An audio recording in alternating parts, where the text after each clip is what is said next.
सिकंदर लोधी को बहुत भयंकर रोग हो गया। कहते हैं जब जीव के ये पाप बढ़ जाते हैं उसके औषधि भी काम करना बंद कर जाती हैं और रिएक्शन करती है। अपने आत्माओं जैसे आपको इतिहास दिखाया था सच्चा सौदा सिरसा वाले के उस प्रवर्तक का, बलोचिस्तानी शाह मस्तानी का, खेमामल नाम था उनका, श्री खेमामल जी। वो पहले कितने पुण्यकर्मी प्राणी थे, साधना ठीक ना होने से अंत में सारी उसकी बैटरी डाउन होगी, वो खत्म हुई। जो कुछ भी कमाई थी किसी को आशीर्वाद दिया, उसके इतिहास में लिख रखा है उन्होंने जीवनी में। एक को आशीर्वाद दिया उसका लड़का हो गया, एक को नू दिया धनी हो गया, फलाना हो गया, और गुफा के अंदर अपने आप रुपये बने पाए चांदी के। तो वो पूंजी थी वह बर्बाद कर दी पूर्व जन्म की, आगे चार्जर ठीक था नहीं, साधना गलत थी, अंत में इंजेक्शन रिएक्शन से मृत्यु होगी उस महात्मा की। तो पुण्यात्मा परमात्मा कहते हैं कि जब इंसान के पुण्य अक्षीण हो जाते हैं, पाप वृद्धि कर जाते हैं, औषधि भी रिएक्शन करने लग जाती है, काम नहीं करती। तो ये सती थी आगे किसकी, सिकंदर लोधी सम्राट की, किंग ऑफ इंडिया की। अब उस सभी जो वैद्य थे उन्होंने हाथ खड़े कर दिए कि महाराज कुछ भी कहो हमारे बस की बात नहीं। फिर जंतर मंतर के लिए मुसलमानों से खूब जैसे भी अनुष्ठान वो करवाए साधु संत फकीरों से, फिर हिंदुओं को बुलाकर अब उसके आधार से करवाया, सब यूजलेस रहे, ऑल इन वेन।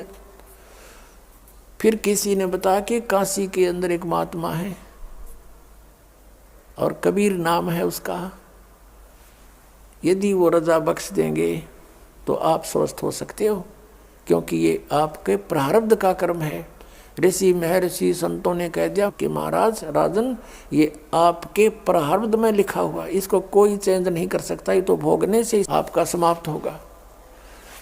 अब सिकंदर लोधी अपने अंतिम सांस गिने, रो अपने कर्मा ने। अब क्या हुआ, किसी ने जब ये कहा तो उसको अविश्वास हुआ कि नहीं, बड़े बड़े महापुरुष, मैंने सब पूरी इंडिया की छान मारे, सबसे औषधियाँ ले ली, सबसे जंतर मंतर करवा लिए, सब पर आशीर्वाद ले लिया, जो उन्होंने बताया सब अनुष्ठान कर लिए।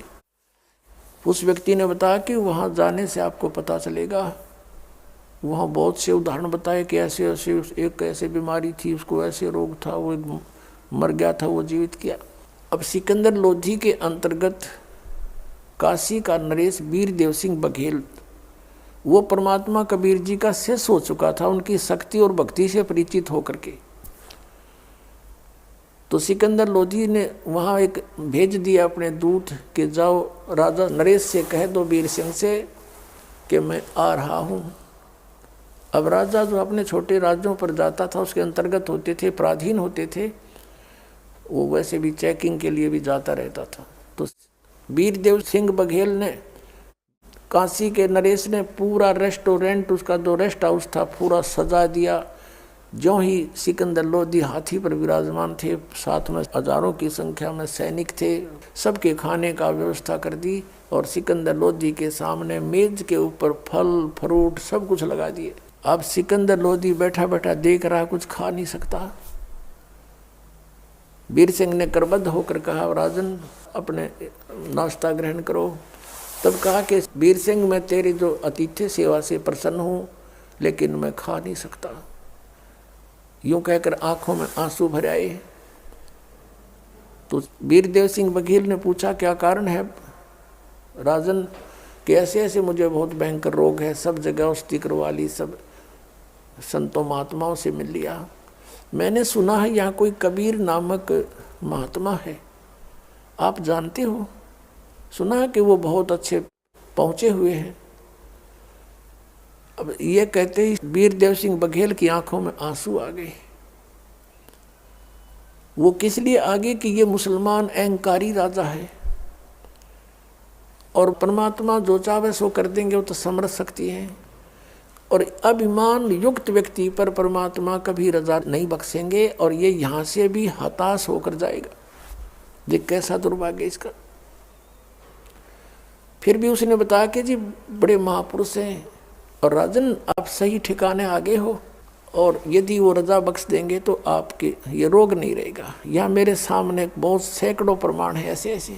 अब सिकंदर लोधी के कुछ किरण दिखाई दी आशा की, कहा कि जल्दी बुलाओ उनको। सिकंदर लोधी ने वीरदेव सिंह से कहा कि उस महात्मा को शीघ्र बुला कर लाओ। अब वीरदेव सिंह बघेल स्तब्ध हो गया। आज्ञा का पालन ना करूं तो राजा रुष्ट है, ये रुष्ट होगा, ना जाने क्या सजा देगा मुझे। और यदि मैं परमात्मा को बुलाने जाऊं गुरु को तो मेरा नाश हो गया भक्ति का, मेरे जैसा नालायक नहीं। अब उसने कहा भगवान दो पाटों के बीच आपका दास फंस गया, कुछ सद्बुद्धि दो मोको। तो प्रेरणा की परमात्मा ने। वीरदेव सिंह बघेल ने कहा कि राजन जो आज्ञा आपका शिरोधार्य है, जो हुक्म है आपका, लेकिन मैंने सत्संग में सुना है परमात्मा से कि साधु संतों को बाई ऑर्डर नहीं बुलाना चाहिए, उनके पास स्वयं जाकर के नतमस्तक होकर के याचना करनी चाहिए, तब वो रजा बख्शते हैं। और यदि हम उनको बाई ऑर्डर यहाँ बुला भी लेंगे राजन, और उन्होंने हृदय से आपको आशीर्वाद नहीं दिया तो यूजलेस है, उनका आना भी कोई फायदा नहीं करेगा। अब कहते मरता क्या नहीं करता। सिकंदर लोधी ने कहा कि ठीक है यहाँ मत बुलाना, मैं चलूँगा, जहाँ 800 किलोमीटर आ गया हूँ और चल पड़ूंगा, जहाँ कहो चलो चलते हैं। शाम यानी आफ्टरनून हो गई थी, शाम का समय था, यानी 3-4 बजे सी। सिकंदर लोधी वीरदेव सिंह बघेल। सिकंदर लोधी का एक धार्मिक गुरु था जिसका नाम था शेख तकी, और शेख तकी वहाँ के सब मुसलमानों का कंट्रोलर था, धार्मिक गुरु।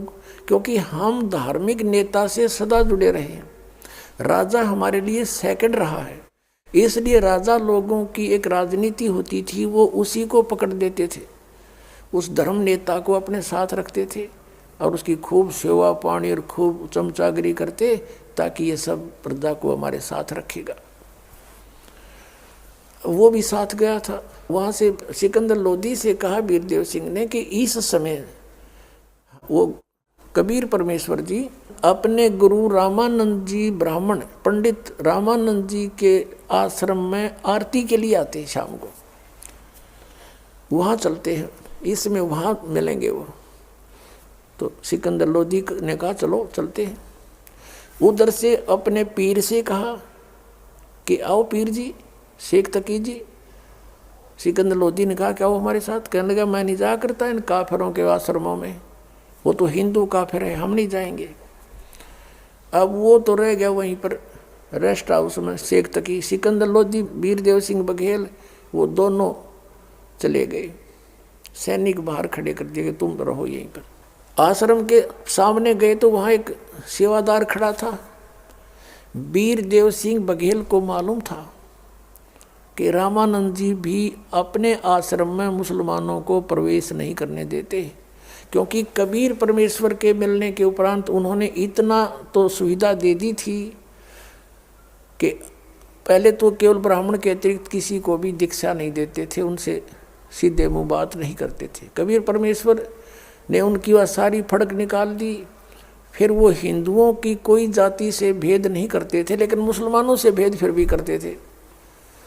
वीरदेव सिंह बघेल को मालूम था कि स्वामी रामानंद जी सिकंदर लोधी को अंदर ले जाने से मुझसे अक्षुब्ध होंगे और फिर गुरुजी नाराज होंगे कि भाई तूने मेरे गुरुजी को नाराज क्यों कर दिया।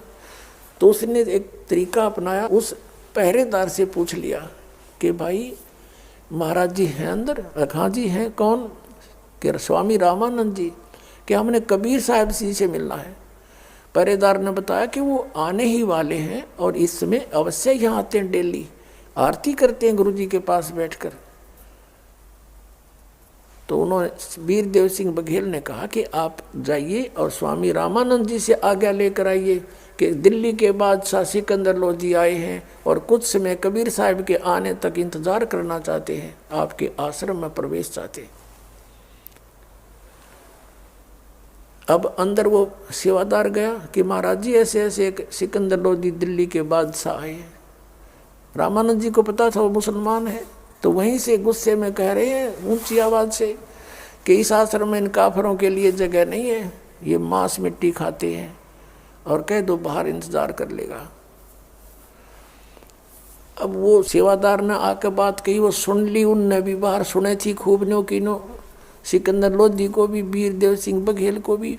और यही बात आकर के पहरेदार ने कह दी सेवादार ने कि भाई कि नरेश राजा जी, हमारे गुरुजी ने मना कर दिया और कहा कि हम मुसलमानों को अपने आश्रम में प्रवेश नहीं करने देते, बाहर इंतजार कर ले। अब वो दिल्ली का सम्राट, वो क्रिमिनल कीड़ा फिर उठ गया उसके। अब उसने सोची एक 2 कौड़ी का संत एक छोटी सी झोपड़ी में रहने वाला और दिल्ली के सम्राट की इंसल्ट करता है, ये तो आम मुसलमानों के साथ क्या व्यवहार करता होगा, इसको अभी मजा चखाता हूँ। निकाल ली खड़ग तलवार बार और चला गया अंदर। फिर उसने कौन रोके, वो तो एक मर्यादा है, प्रार्थना भी नहीं तो नहीं, संत के आज्ञा का उल्लंघन करना ही पाप है। वो अहंकारवश भूल गया सब कुछ। अंदर रामानंद जी बैठे थे अपने आसन पर और गुस्से में जाकर उसकी तलवार से गर्दन काट दी, 2 हिस्से होकर अलग अलग गिर गया रामानंद। अब सिकंदर लोधी वापस चल पड़ा। पुण्यात्मा, ये मन काल है, ये इस प्राणी से एक बार तो कुबद करवा दे है और फिर आत्मा रोती है कि मैंने क्या कर दिया। अब सिकंदर लोधी वीरदेव सिंह बघेल अपने छोटे नरेश से कह रहा है कि देख मेरे खोटे कर्म, चाहता हूँ कोई अच्छा कर्म हो रहा है बुरा। आया था अपना पाप अपने दुख निवारण के लिए और ये और इकट्ठा कर लिया, देख मैंने, ये मेरे कर्म बिगड़ गए। अब आत्मा को सब पता होता है कि मेरे साथ क्यों हो रहा है ऐसा। अब चल भाई वीर सिंह, मैंने तो दुख भोगना ही पड़ेगा, क्योंकि अब कबीर साहब के गुरुजी की हत्या कर दी, अब वो मुझे आशीर्वाद दे ही नहीं सकते, बद्दुआ और देंगे, चल तू भाई खिसक यहाँ से चलते हैं। अब कहते परमात्मा सौछल सीधर मैं करूं अपने जन के काज। अब जो ही वो दोनों राजा और नरेश वो बाहर निकले, सम्राट सिकंदर लोधी और वीरदेव सिंह सामने से परमात्मा आ रहे हैं कबीर जी। वीरदेव सिंह ने देखा कि ये आगे महाराज, ये वीरदेव सिंह के उनके शिष्य थे, दंडवत प्रणाम की मुकुट समेत, जो का तो जमीन पर लेट कर।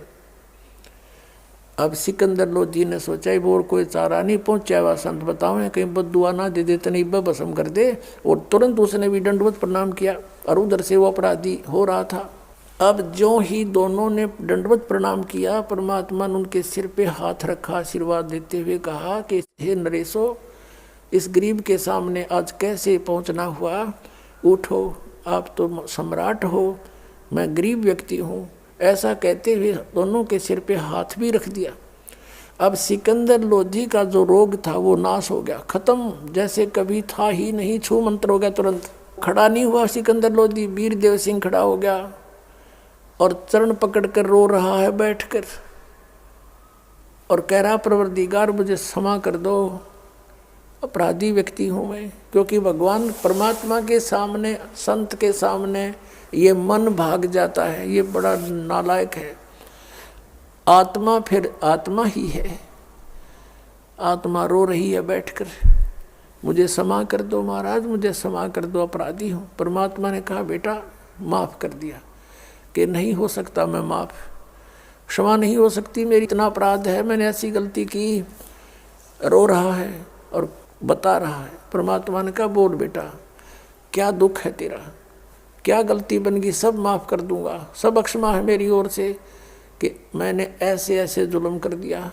सब कहानी बता दी रोते रोते कि मैं दुखी था, सब जगह जंतर मंत्र मैंने करा लिए, सब औषधि ले ली, कोई राहत नहीं मिली। आपकी कृपा से, आपके आशीर्वाद से ये दास स्वस्थ हो गया। हे भगवान, अब मैंने एक अपराध कर दिया, अब मुझे डर लग रहा कि आप मुझे बद्दुआ दोगे, मुझे श्राप दोगे, मैं फिर गल जाऊंगा, मुझे क्षमा कर दो। और मैंने ऐसे आपके आश्रम में आपके इंतजार के लिए प्रवेश चाहा था, लेकिन स्वामी जी ने मुझे अभद्र तरीके से डील किया, जिस कारण से मैंने उनकी हत्या कर दी, मुझे माफ कर दो। परमात्मा बोले, सिकंदर लोधी, तेरा दोष नहीं है, मुझे मालूम था कि इनकी मृत्यु आपसे होनी है और वो हो गया। अब इसमें के झगड़े की बात रहेगी? आपके हाथ से इसकी मृत्यु लिखी हुई थी और चलो उठो। क्योंकि उन्होंने तो देखे थे ड्रामे सिकंदर लोधी ने कि थोड़ी सी बात पर कोई ये शेख तक ये बॉर्डर करवा दे, हिंदू मुसलमानों ने मरवा के कटवा दे। ये तीसरे जालमों से पाला पड़ा था, जिनको संत महात्मा मान रहा था वो। और वो संत जिसके गुरु जी का शीश काट दिया, और फिर भी इन्होंने कहा कोई बात नहीं, ये तो आपसे हाथों से ही होना था, इसका इसमें क्या चिंता का विषय है, आ जाओ। मत जाना राजन, अंतिम संस्कार करा के जाना, नहीं तो लोग आपको बहुत धिक्कारेंगे। अब राजा पीछे पीछे, कबीर साहब आगे आगे, दोनों नरेश अंदर गए। कबीर जी जब अंदर पहुंचे आश्रम में, 5-7 भगत थे, रो रहे हैं। और कबीर जी को देखते ही कि ऐसे सिकंदर लोधी ने जुल्म कर दिया, अपने गुरुदेव का शीश बगैर कोई बात की आके काट दिया। अब इतने में सिकंदर लोधी पीछे पीछे आ गया। उसको देखकर वो चेले चपटे तो डर गए, अग्यू फिर आ गया भाई। तब परमात्मा ने कहा कि भाई बात सुनो, बात ने बढ़ाया नहीं करते। कौन किसने मारा है? ये इनका संस्कार था, इन्हीं के हाथों से इनकी मृत्यु थी। आप दिखा लो किसी ज्योतिषी से। स्वामी जी की आयु इबिस्ता आज्ञा नहीं थी, ये एंड था इनका। और हो गया आ गया, बात क्यों बढ़ाओ, कोई बात नहीं, और शांत रहो। अब वो बात अभी बाहर फैली नहीं थी, नहीं तो आग लग जाती वहाँ पर कि मुसलमान ने हिंदू महात्मा काट दिया, दुनिया को विघ्न हो जाता, मुसलमान हिंदू का ऐसा बुरा नाश हो जाता। परमात्मा ने ऐसा छाला सा बैठा दिया वहाँ पर। अब मालिक ने सोचा ये लड़के मरेंगे हिंदू और मुसलमान, एक महात्मा के कारण लाखों मरेंगे आपस में कटकाई में। तब उस परमेश्वर ने दया आई, दंडोत प्रणाम की परमात्मा ने एक लीला करते हुए अपने गुरुदेव के, और कहा उठो महात्मा जी, आरती का समय हो गया है गुरुदेव, और देखो दिल्ली के बादशाह आए हैं आपके दर्शनार्थ, इनको आशीर्वाद दो, बहुत दूर से चल कर आए। अब यूं कहा ही था, वो धड़ अलग पड़ा था, शीश अलग पड़ा था, दोनों पर कपड़े डाल रखे थे, और उधर से ब्लड बह रहा था, उस जमीन में फैला हुआ था।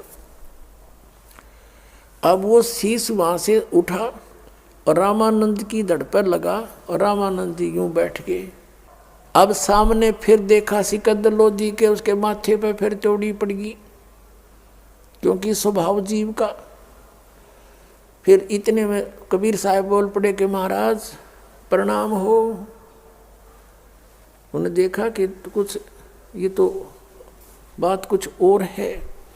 तब अपना शव का जो निकला हुआ देखा, वो मटेरियल शरीर का ब्लड। तब उसमें क्या था कि रामानंद जी के शरीर से एक धारा रक्त की निकली हुई थी, जमीन पर फैली थी, एक धारा दूध की। तब रामानंद जी नीचे देखा तो वो भूल गया विषय को, और कहा कि हे परमात्मा, कबीर जी को परमात्मा कहते थे।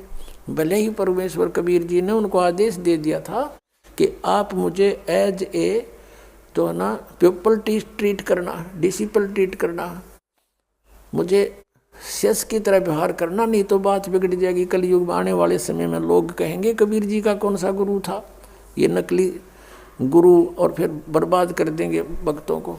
तो इसी आधार से वो गुरु तो अवश्य बने हुए थे, लेकिन कबीर जी को परमात्मा शब्द से संबोधित किया करते थे। कहा कि परमात्मा, ये मेरे शरीर से आधा दूध आधा रक्त कैसे निकला? या तो ब्लड निकले या दूध निकले, जब मैं पवित्र हो गया हूँ। तब परमात्मा कबीर जी ने कहा कि स्वामी जी, पहले आप एक ब्राह्मण वर्ग से प्यार करते थे, अन्य जातियों से नफरत किया करते थे। वो तो आपने दया बख्श दी अपने बच्चों पर, जब से इस दास जुल्हाए को शरण में लिया है, तो सभी जातियों को आप एक दृष्टि से देख रहे हो। अभी भी आप में कमजोरी है, आप मुसलमानों को दूसरा मानते हो, इनको नीच समझते हो, आपके मन में नफरत की आग अब भी जल रही है, जिस कारण से आप अभी 50-50 हुए हो। अब 50% अब भी आप मलिन हो, जिस कारण से अभी रक्त शेष रह रहा आपके अंदर। हम एक पिता की संतान हो, सतलोक से आए हो तुम सब मेरे बच्चों। 1.5-2 घंटा तक परमात्मा ने प्रवचन किया वहाँ पर। रामानंद खड़े हुए, 150 वर्ष के हो गए थे लगभग रामानंद जी, उसमें मतलब अच्छी आयु होगी थी। और खड़े हुए, खड़े होकर के और सिकंदर लोधी को सीने से लगा लिया कि बेटा माफ़ करना, आज मेरी बुद्धि साफ होगी। मैं दुष्ट आत्मा था, मैं सचमुच मुसलमानों से नफरत करता था। आज इस परमात्मा ने, ये अल्लाह आए हैं, ये खुदा है खुद, इसने आज मेरी वह कमज़ोरी भी निकाल दी, यह दुष्टता भी आज एंड कर दिया। ये सारी लीला लगता है इन्हीं की थी। अब कहते हैं संत न होते जगत में तो जड़ मरता संसार। अगर वो परमात्मा वहाँ उस रामानंद की आयु ना बढ़ाते, वो तो मरना ही था, काल ने नाश कराना ही था। तो वहाँ हिंदू और मुसलमानों की आग लग जानी थी, कई हजार व्यक्ति मर जाते। उस आग को बुझाया, रामानंद जी की आयु बढ़ाई कि भक्ति कर्मात्मा डट के तू। अब इस दृश्य को देखकर सिकंदर लोधी गदगद हो गया। अपना रोग नाश और अपने हाथ से काटे हुए को जीवित कर दिया। तो उसने कहा आप अल्लाह हो, आप खुदा हो, आप पूर्ण परमात्मा हो, अल्लाहु अकबर आप ही हो। बड़ा गदगद हो गया और उसको मत्था टेक के दंडवत प्रणाम किया। तब परमात्मा से सिकंदर लोधी ने कहा कि आप मेरे साथ एक बार दिल्ली चलो। अब परमेश्वर ने कहा भाई दिल्ली में यूं नहीं चलूँ तेरे साथ, पहले तू मेरा शिष्य बन। हम बगैर उपदेशी के घर नहीं जाते। तो सिकंदर लोधी ने कहा कि जी बोलो जो कहोगे, मैं आपका शिष्य हूँ, आपने तो मुझे जीवन दान दिया है। परमात्मा ने कहा कि उपदेश ले, मैं मंत्र जाप दूंगा वो करना और पूजा नहीं करेगा, मांस नहीं खाएगा। कि ठीक है महाराज जैसे आपका हुक्म होगा। कोई भी शराब मांस बीड़ी तंबाकू नहीं प्रयोग करेगा, कच्छा और उपासना नहीं करेगा। मैं जो मंत्र दूंगा वही करना होगा, जी ऐसा ही करूँगा। और आपके शासन में जीव हत्या बंद करवा दे। जैसे गायें कटती हैं, बकरे मुर्गे काटे जाते हैं, इनको बंद करवा दे। अब सिकंदर लोधी ने कहा प्रभु ये तो मेरे बस की बात नहीं, बाकी कोशिश करके देख लूँगा, बाकी जैसे आपका आज्ञा है कि मैं नहीं खाऊंगा। परमात्मा बोला चल भाई ठीक है, मेरी मर्यादा में रहना, मैं तेरे साथ दिल्ली चलूँगा।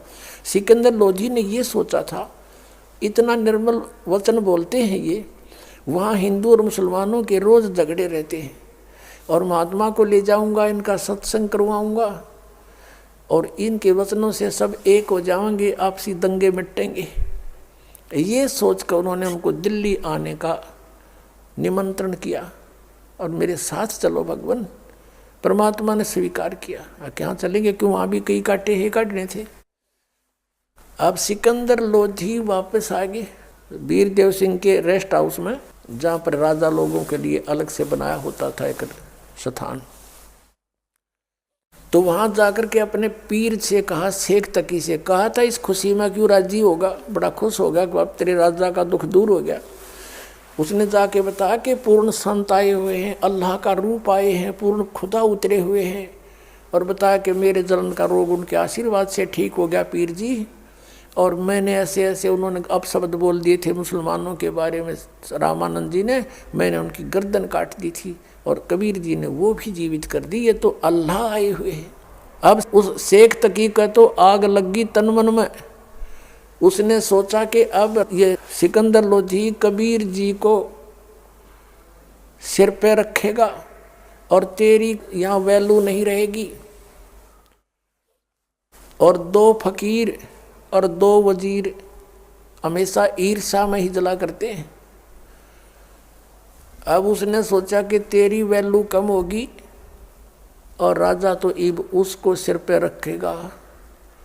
अब उसने सोची कि इसकी कोई ना कोई ऐसी विधि बनाऊं जिससे सिकंदर लोधी के हृदय में कबीर जी का स्थान ना रहे। कबीर जी से ईर्षा करते हुए उसको नीचा दिखाने के लिए, सिकंदर लोधी की नज़रों में गिराने के लिए कुछ उपाय सोचने लगा। सुबह सुबह फिर कबीर परमात्मा जी वहाँ आ गए रेस्ट हाउस में उनके आमंत्रण पे। तो वहाँ शेख तकी की अब और कबीर जी की वार्ता करवा दी। किसने? वीर देव सिंह बघेल ने। हिंदू भी बैठ गए, मुसलमान भी बैठ गए, 200 200 300 मौजिद से। और कहा कि शेख तकी जी आप भी विद्वान हैं, परमात्मा कबीर जी भी ये भी बहुत अच्छे ज्ञान देते हैं, आप दोनों अपने प्रश्नोत्तरी करके कुछ डिस्कशन करो हमारे सामने। तब कबीर परमात्मा ने बहुत से प्रश्न किए। शेख तकी के पास कोई जवाब नहीं था। वो और हताश समझ गया अपने आप को, और हीन समझ गया, जिस कारण से उसने प्रतिशोध लेने के लिए कुछ योजना बनाई। कबीर साहब को लेकर के हाथी पर बैठाकर अपने ही अंबारी में, जिस पर राजा बैठा था, कबीर जी को भी उसमें बैठा दिया, आप भी उसी में। नहीं, राजा के अतिरिक्त उसमें कोई नहीं बैठ सकता। इतना सत्कार दिया सिकंदर लोधी ने, क्योंकि सामने देखा उसका जीवन नरक था, वो एकदम स्वर्ग बना दिया। और उनके सामने एक मुर्दा जीवित कर दिया, कत्लेआम कर दिया था, वो जीवित कर दिया। सेना आ रही है, 7 में हजारों की संख्या में घुड़सवार हैं, राजा हाथी पर बैठा है। वापसी पर चल पड़े। रास्ते में एक दरिया का किनारा देख करके रात्रि काटने के लिए वहाँ खाना पीना नहाना धोना सुविधा देख करके उसके ऊपर वहाँ स्टे कर लिया रात का। उधर से शेख तकी का टेंट अलग लगवाता था सिकंदर लोधी के, मेरा धार्मिक गुरु है, यो नारी उसकी सेवा करवाता था। अपना टेंट अलग लगता था राजा का। उसी टेंट में कबीर जी को रखा अपने आले में, एक विशेष श्रद्धा से, क्योंकि देखो पुण्यात्मा, ये आत्मा कृतघनी नहीं है, यो मन कृतघनी है।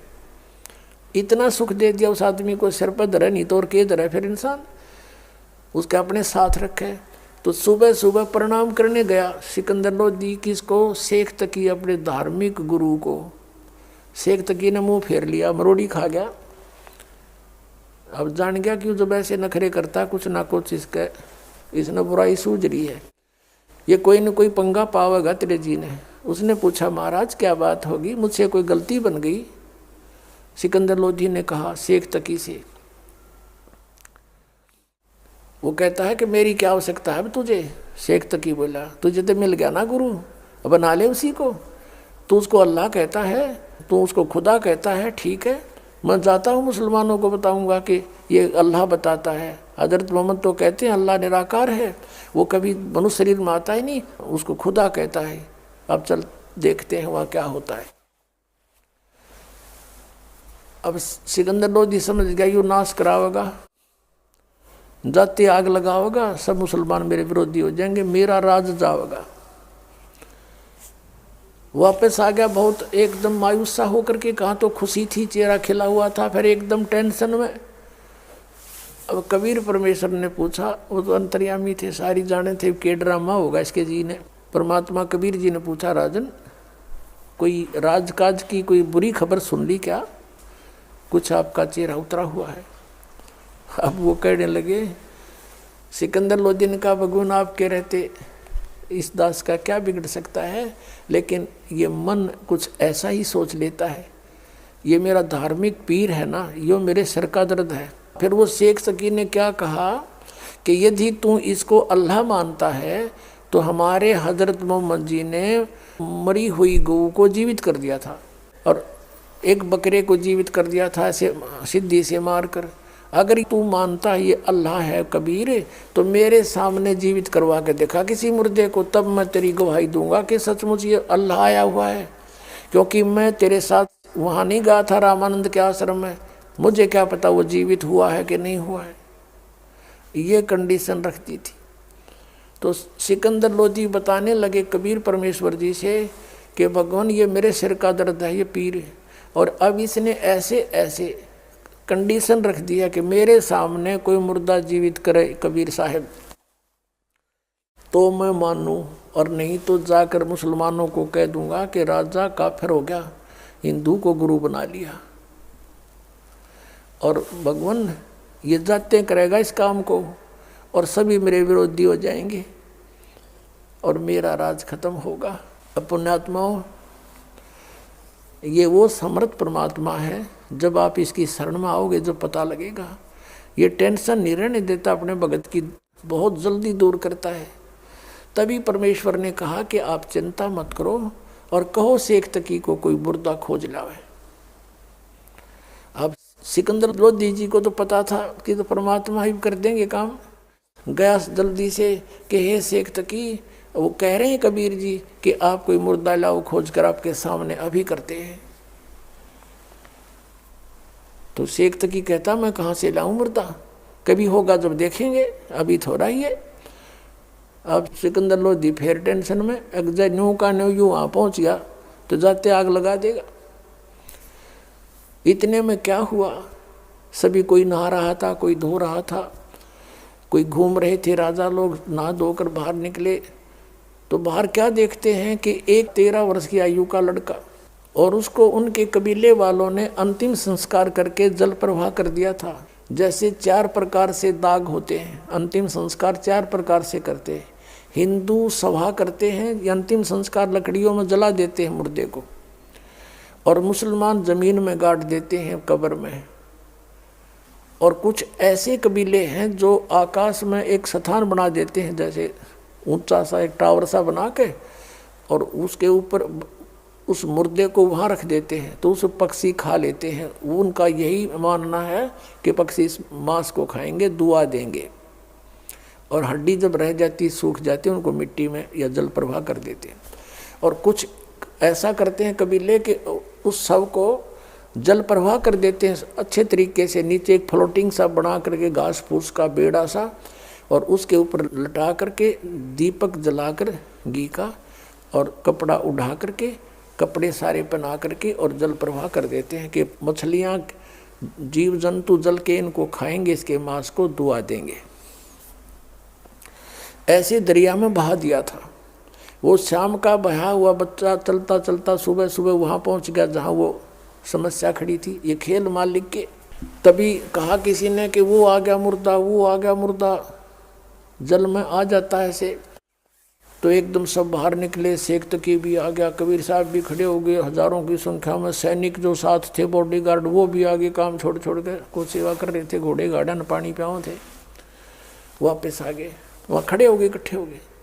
तब कबीर परमात्मा ने कहा शेख तकी तू कर जंतर मंत्र, कहीं फिर बाद में कह मैं भी कर देता इसको। तो अब शेख तकी लगा फूं फुर फुर करने, इतने वो मुर्दा जा चुका 500-600 फुट दूर डाउन स्ट्रीम में बहता हुआ। तब कहता शेख तकी कि कबीर तो अपने सिर से बला टाला था, मैं लगा दिया इसमें, मुर्दे कभी जीवित होते हैं, वो तो कभी कयामत आएगी जब की बात है। तब कबीर परमेश्वर ने हाथ से इशारा किया ऐसे, उसी समय वो मुर्दा जो शव चला गया था काफी दूर वापस चल पड़ा, जैसे इंजन वाली नौका चलती है अप स्ट्रीम में, और ऐसे आ गया, वहाँ आके रुक गया। और परमात्मा ने कहा हे आत्मा जहाँ भी तू चली गई है इस शरीर को त्याग कर वापस आ जा, इस शरीर में प्रवेश कर कबीर हुक्म से और बाहर आ जा। इतने में बच्चे का शरीर ऐसे ऐसे फड़फड़ करने लगा, और एकदम बच्चा बैठा उठा और बाहर आकर के कबीर परमेश्वर को दंडवत प्रणाम किया। बोलो सतगुरुदेव।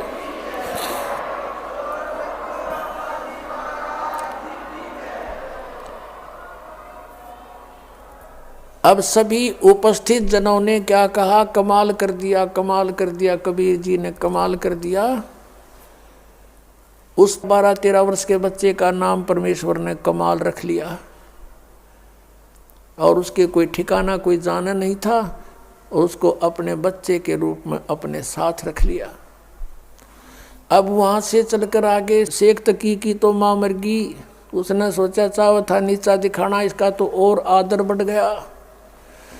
आते ही उसने वही काम किया, मुसलमानों को बहलाया फुसलाया कि ये तो एक काफिर का गुरु बन गया है, ऐसा कर दिया है, ये झूठ बोलता है, मैंने मुर्दे जिंदे कर देता है, ये झूठ बोला है।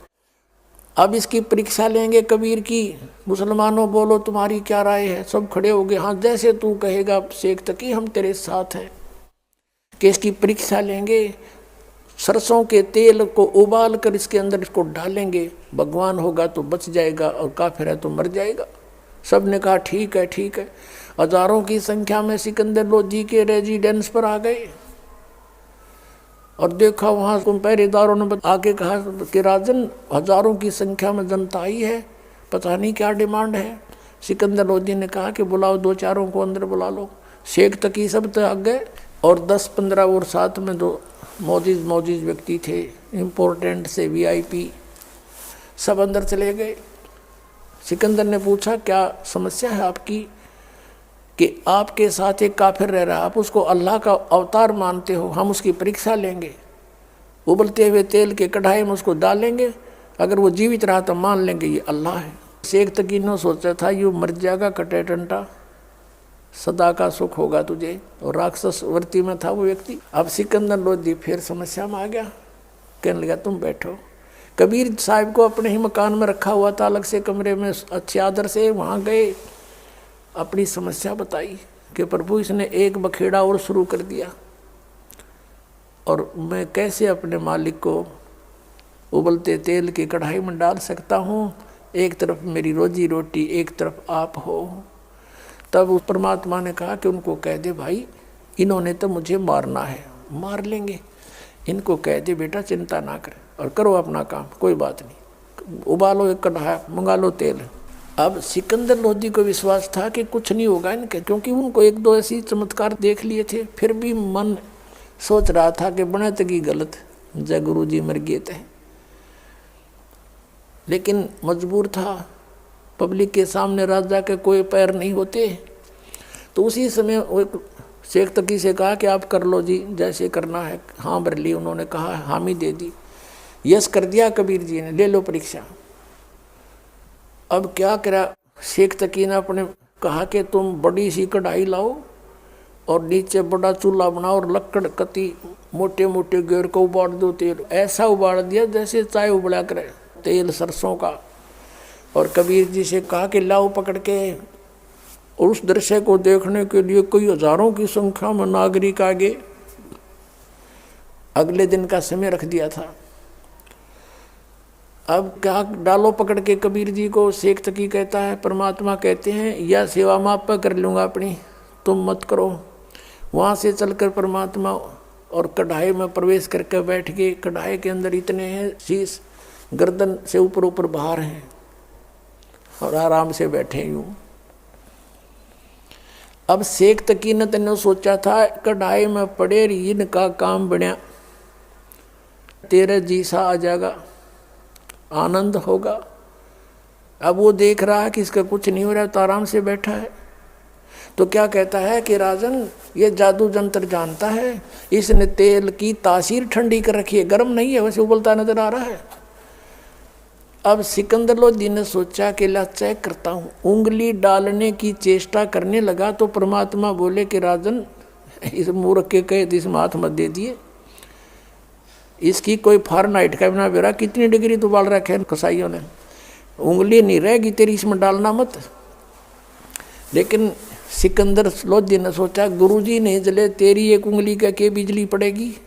उसने नाटते नाटते उंगली दे ही दी। जितनी उंगली तेल में गई थी उतनी कटके वहीं खत्म हो गई, निशान नहीं पाया उसका, और बेहोश हो गया राजा। इतनी पीड़ा हुई इसको। अब देखा राजा बेहोश हो गया, इन मारेंगे, ये मर गया यूँ। कबीर परमात्मा बाहर आए तेल से निकल कर, और राजा को उन्होंने जैसे भी पानी के छींटे विटे लगा करके होश में लाए। वो फिर इतनी पीड़ा थी, फिर बेहोश हो गया। राजा ने इतनी पीड़ा कभी देखी नहीं थी। तो परमेश्वर कबीर जी ने पकड़ के उंगली पूरी कर दी। बोलो सतगुरुदेव की जय हो। और सिकंदर लोधी राजा एकदम सचेत हुआ। वहाँ देखने वाले हजारों की संख्या में लोगों ने परमात्मा कबीर जी की जय जयकार करी, उनसे उपदेश लिया। हिंदू और मुसलमान उनके शिष्य बन गए। शेख तकी के गढ़ों पानी पड़ गया। अब कहते हैं नीच व्यक्ति अपनी नीचता को त्यागता नहीं। कबीर परमेश्वर की वाणी है, राज तजना सहज है, सहज त्रिया का ने, और मान बढ़ाई ईर्षा दुर्लभ तजनाइए। अरे इनके तजे बिना भगवान मिले नहीं। भगत होकर के ऐसी ईर्षा करें तो कहते फिर परमात्मा निकट नहीं आता। अब उसने फिर क्या स्कीम बनाई कि भाई मुसलमानों यो जादू जंत्र जानता है, राजा लिया बैका, इसकी एक परीक्षा और लेते हैं। क्या? पहले कुएं होते थे 200, 150, 200 फुट गहरे, और उस गहरे कुएं में क्या होता है कि उसमें पानी नहीं होता, और उसमें एक ऐसा बन जाता है वो दरार सा, उसका पता नहीं तू कितना गहरा और अलग से होता है। उन्होंने स्कीम बनाई मुसलमानों ने मिलकर के कि भाई इसको गहरे कुएं में डाल के ऊपर तो छड़े कांटेदार झाड़ियाँ मट्टी कंकर भर देंगे उसको हैं, और ये कहो कि अगर इसमें जीवित पा गया तो हम मान लेंगे खुदा है। अब वो फिर 5-10 व्यक्ति मौजूद से गए और कहा हम एक परीक्षा और लेंगे। ये परमात्मा के सामने रखी गई अर्ज। परमात्मा ने कहा राजन इनको करने दो जो करेंगे, इन्होंने मुझे मारना है मार लेंगे, कोई बात नहीं। आज्ञा हुई, पकड़ के भगवान को कबीर जी को उठाकर गहरे कुएं में डाल दिया, पटक दिया। ऊपर से मंड के सारे हजारों की संख्या में जो उसके चेले चपटे थे सेक तकी के, कोई झाड़ी ला कर गिरा है, कोई उसमें माटी कांकर गोबर अड़ंगा सब कुछ ठोक दिया ऊपर ताई, और हाथ पैर मुंह धो गए। सेक तकी गया सिकंदर लोधी के पास कि कर दिया काम तेरे उस अल्लाह का, दबा दिया मिट्टी में। अब सिकंदर लोधी थोड़ी सी देर पहले कमरे से आया था, प्रणाम करके बाहर ही निकला था, तभी वो आ गए थे। कहने लगे किसके विषय में बातें कर रहे हो? कि उस कबीर अल्लाह के बारे में, जिसको तू कबीर खुदा कह रहा था, उसको घेरे में डाल दिया, ख़त्म कर दिया, अब वो ख़त्म है। सिकंदर लोधी ने कहा किसके बारे में? वो बैठे कमरे में, आ जाओ दिखाऊं। अब जाकर देखा वो बैठे परमात्मा। बोलो सतगुरुदेव।